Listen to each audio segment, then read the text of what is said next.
Bienvenidos y bienvenidas a esta clase que les tenía muy pendiente. Así que primero, antes que partir, am, lo siento en el alma. Ustedes saben que cuando yo me equivoco o yo no entrego las cosas a tiempo, hay consecuencias, así que en el horario de chat se las diré. Bueno, lo que vamos a ver hoy día, empezando lo que es sistema inmune, vamos a ver virus y bacterias. Nuestra imagen de inicio es un par de virus bajo un tremendo y potentísimo microscopio electrónico, me imagino. Y bueno, probablemente no es lo que ustedes se imaginan como un virus, pero los vamos a ver, vamos a hablar sobre ellos y sobre las bacterias.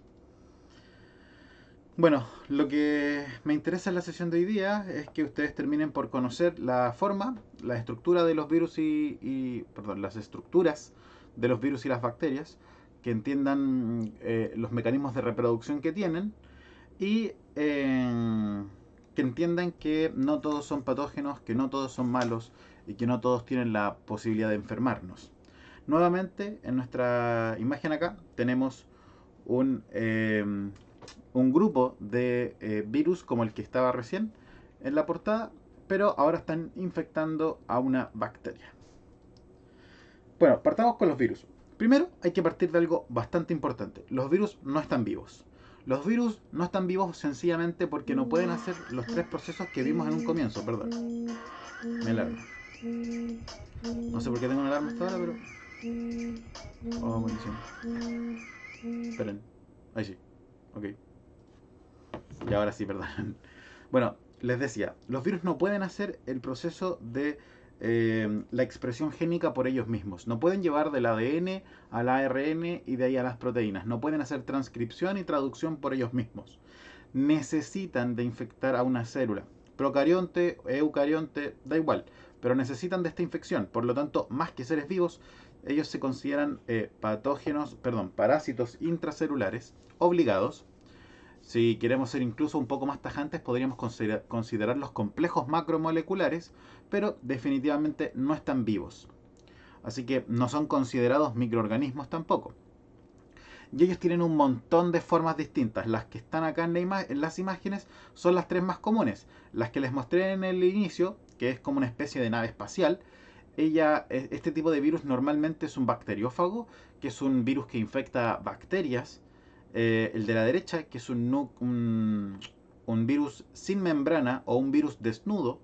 Y el de abajo, que probablemente les suene conocido por ser el tipo de virus que es el coronavirus, el SARS-CoV-2, y es un virus con membrana. Básicamente esa membrana que tiene por afuera es la que tiene estas proteínas que en el caso de coronavirus le hace tener este nombre. Eh, y esa membrana es exactamente la misma composición que la membrana de una célula procarionte, eucarionte, dependiendo de qué infecte, pero eh, es parte de la membrana de la célula que infectó. Algo importante que destacar es que los virus pueden tener tanto como ADN como ARN en su material genético. No es obligación que sea ADN. Y como les digo, puede ser con envoltura, como este de abajo, y sin envoltura, como los dos de arriba. Las formas también pueden diferenciar, o sea, pueden variar. Las voy a mostrar a continuación. Algo también que no es menor es que todos los virus que tienen membrana son mucho más delicados a los cambios medioambientales. Temperatura, humedad, detergentes, y tienden a morir con estos cambios o con la presencia de algunos compuestos. Es por eso que la gran mayoría de virus con membrana muere con el lavado de jabón, con cloro, con un montón de cosas que son sencillas. Obviamente es el caso de coronavirus. ¿Ya? Eso. Ah, la parte de afuera, que es esta como núcleo, si podríamos, no es un núcleo, pero una fortaleza de proteínas que engloba el material genético, se llama cápside.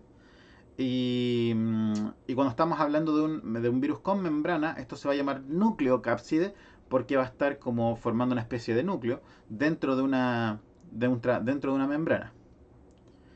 Los virus normalmente, estas proteínas son las que usan para infectar, ¿ok? Esto es importante. Algo creo que habíamos hablado de la H y N, que son dos tipos de proteínas distintos. La H es una proteína que tienen los virus con membrana, que se llama hemaglutinina, y la N es de la N de neuroaminidasa, que son dos proteínas distintas que sirven para unirse y soltarse de las células cuando están infectando. Y los virus de la influenza, por ejemplo, tienen H y N con números, dependiendo de cuál es la variante de esa proteína. ¿Ya? Así se pueden diseñar mejores fármacos, etcétera. Entonces, vale. Una forma de clasificación de virus es por la forma de la cápside. La cápside era esta estructura que contenía el material genético. Y esto va a depender de la forma que tenga, es cómo lo podemos considerar. Esto solamente es una clasificación, digamos, como para estudiar. No tiene una mayor importancia en el tratamiento o en algo especial que tengan estos virus. Por ejemplo, tenemos la icosaédrica, que es básicamente un virus de 20 caras. Claro, un cuerpo geométrico, más o menos, de 20 caras. Aquí tenemos, por ejemplo, el ejemplo de adenovirus, que es el de infecciones respiratorias más comunes, el resfrío común. Tenemos una que es helicoidal, que tiene una forma como muy rara, parecido al de Treponema pallidum, que es la bacteria que provoca la sífilis, que también es una especie de espiral. Aquí tenemos el virus del mosaico del tabaco, que es un virus muy famoso que infecta plantas, pero se descubrió en el tabaco, así que se le llamó así, que es que le provoca una especie de pintitas, puntitos, pecas en las hojas de las plantas, que puede terminar por matarla en todo caso. Y al final una compleja que obviamente es como la que les mostré al principio, que tenía una apariencia como de nave espacial, que es la que está acá a la derecha.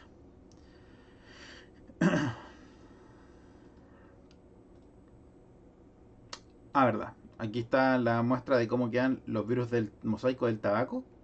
Esta es una foto de cómo se ve el virus del mosaico del tabaco efectivamente. Por si acaso. Ya. Entonces, tenemos acá la clasificación de los virus, y tal como les dije, hay dos tipos. Desnudo o sin membrana y con membrana. Lo importante de esto, repito e insisto, es que el virus con envoltura es bastante más susceptible, vulnerable o lábil a cambios en el ambiente que lo rodea. Yo me lavo las manos y estos virus se mueren. El virus desnudo es un poco más resistente. A él hay que hacer tal vez otro tipo de, de, de precauciones. Y es por eso que cuando hay un resfrío común, lavarse las manos no sirve mucho. Entonces, algo importante es que así yo puedo tener diferentes clasificaciones de virus. Virus con membrana y ADN, con membrana y ARN. Virus sin membrana ADN, sin membrana ARN. Yo les planteo que ojalá puedan sencillamente buscar estos virus que les planteo acá y que puedan analizar cuál de ellos sí se pueden prevenir el contagio con un lavado de manos, con un aseo, o cuál de ellos tiene ADN y ARN. Porque va a importar mucho esto, por el tipo de reproducción que tienen. Hay dos tipos de reproducción en el virus, ¿sí? Sí, podríamos considerar dos. Primero, siempre vamos a considerar aquí una célula bacteriana, ¿ya? Siempre, da lo mismo qué tipo de infección tenga el virus o qué tipo de reproducción tenga el virus. Va a tener que posarse sobre la célula e insertar su material genético, que en esta figura está en rojo. Una vez que insertó el material genético, esto va a depender de qué tipo de material genético sea y qué virus sea, obviamente. Y entonces aquí tenemos dos tipos distintos de infección.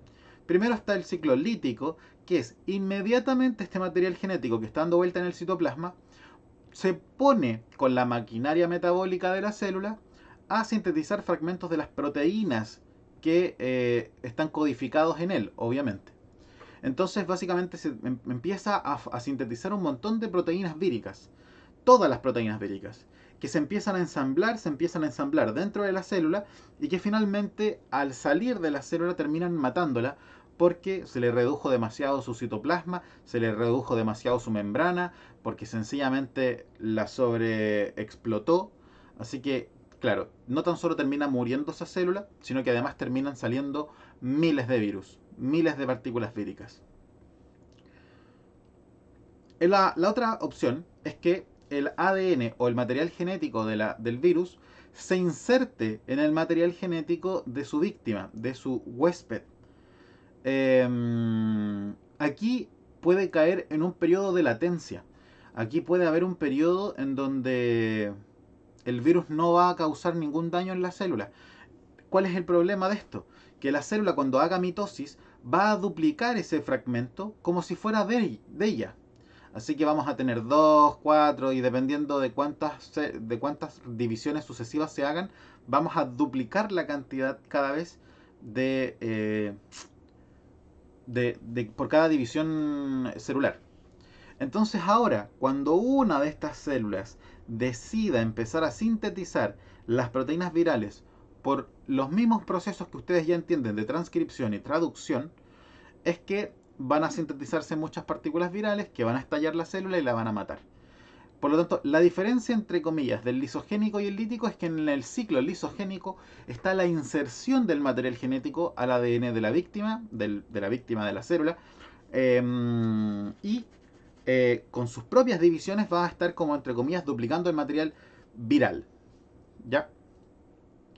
Bueno, algo aparte, obviamente son los retrovirus. El más famoso de aquí, sin duda alguna, es VIH, el virus de la inmunodeficiencia humana, que es un virus con membrana y que es un virus con membrana y que tiene la transcriptasa reversa. Esta enzima ustedes ya quizás la han escuchado hablar en algún lado. Es una enzima que transforma ARN en ADN. Entonces, este virus, al ser un virus de ARN, efectivamente toma su material genético, lo copia a ADN, ¿ok? Y luego lo transforma de nuevo a ADN. O sea, tomó una hebra de ARN y sintetizó las dos de ADN. ¿Sí? Ahora, este pequeño fragmento de material genético en ADN lo lleva al ADN de la célula infectada y allí se puede quedar un montón de tiempo. Un montón de tiempo. Luego, evidentemente, por alguna razón del destino, que todavía no se entienden bien cuáles son las causas en el ser humano, sucede la transcripción de muchos transcritos de ARN mensajeros con la información del virus, que son los mismos ARN mensajeros que tenía el virus, pero en vez de tener esto como material genético de los nuevos virus, lo que van a suceder son nuevamente la síntesis de proteínas, que ahora sí se van a unir con este material genético y van a empezar a salir de la célula provocándole la muerte. Vamos ahora con las bacterias. Las bacterias son obviamente organismos más complejos, sí son organismos vivos, tienen material genético siempre en forma de ADN. Como son células procariontes, no tienen núcleo, este material genético está disuelto en el citoplasma en una región que podríamos llamar nucleoide, porque tiene ciertas particularidades, pero sin embargo es igual parte del citoplasma. Disueltos en él también están los ribosomas, las subunidades de los ribosomas, porque obviamente como es un ser vivo puede hacer el proceso de traducción. Adicionalmente, y esto es opcional, pueden tener plásmidos. Los plásmidos son segmentos de ADN que no tienen información esencial para la bacteria, pero sí puede ser importante. En los plásmidos las bacterias se pueden compartir material genético que puede estar expresando la resistencia a algún antibiótico o la expresión de alguna toxina, etc.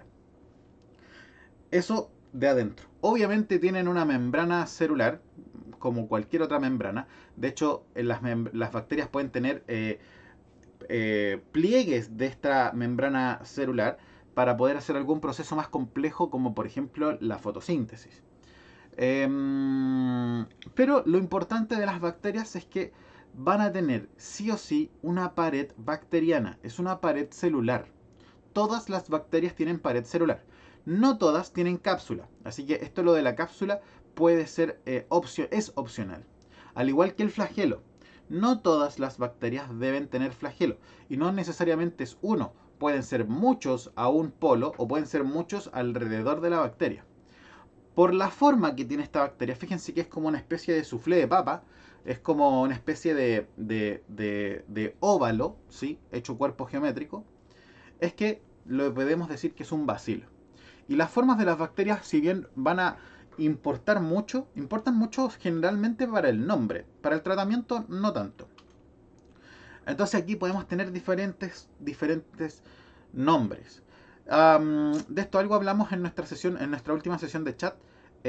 Cocos son las bacterias esféricas, diplococo, como por ejemplo Neisseria gonorrhoeae, que es la bacteria que causa la gonorrea, es un diplococo, porque son dos juntos, ¿ok?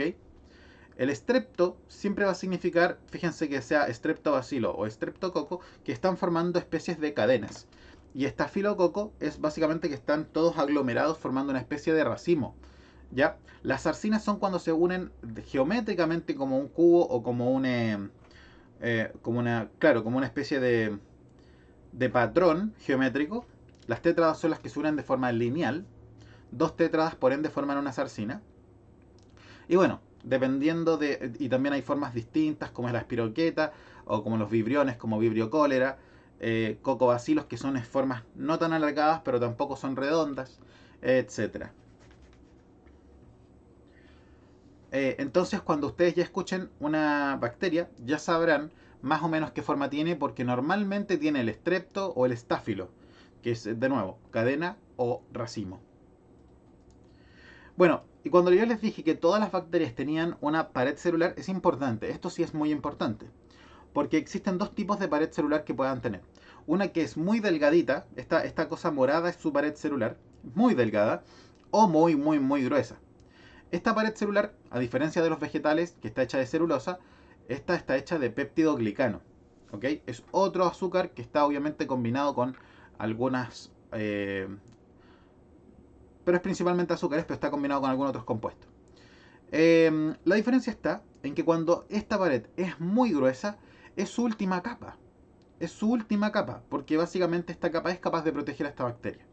Pero cuando está muy delgada, la bacteria ha desarrollado una segunda membrana por afuera, que se llama membrana externa, en donde se anclan los lipopolisacáridos que finalmente le van a servir para ser patógenos o tener alguna característica que sea defensiva, ¿ok? O agresiva. La membrana interna ahí ya básicamente perdería cierta relevancia. Así que, claro, las gram negativas tienen dos membranas porque tienen una pared celular muy delgada entre medio. Las gram positivas tienen una tremenda ventaja. Las gram positivas y gram negativas tienen que ver con la coloración que tienen a partir de una tinción que se hace en el laboratorio. La gran mayoría de bacterias responde a uno u otro grupo. Y esto sí va a ser importante porque tú a una gram positiva, si le cambias, le anulas o le quitas la síntesis de la pared celular, normalmente se va a morir. La gram negativa puede morirse, pero es menos sensible que la gram positiva. Entonces, aquí sí va a importar porque el tratamiento ante una infección sí puede variar dependiendo de qué tipo de gram te esté infectando.